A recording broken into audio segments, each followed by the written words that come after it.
Allahu thot fiha yufraqu kullu amrin hakim. Në të vendoset çdo çështje me urtësi. Pra pikërisht në këtë natë vendosen kaderet apo përcaktimet e krijesave për gjatë një viti.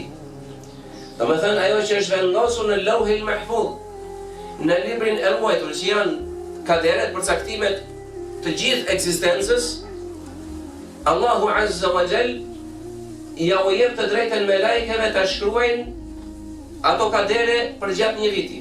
Pra çfarë do të ndodhë për krijesat për një vit. Dhe aty përcaktohen fatet e njerëzve. Kush jeton, kush do të vdes, kush do të jetë i lumtur, kush do të jetë i pikëlluar, kush do të jetë i pasur, cili do të jetë i varfër, cili është i suksesshmi, cili është i humburi, cili është i fuqishmi dhe cili është i dobti.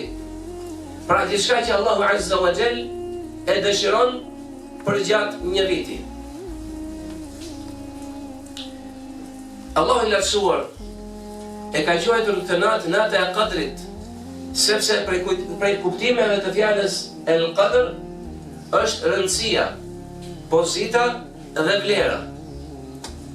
Pra duke e quajtur të tillë, kjo gjë tregon se kjo natë ka një peshë të jashtëzakonshme, ka një pozitë të jashtëzakonshme tek Allahu subhanahu wa ta'ala.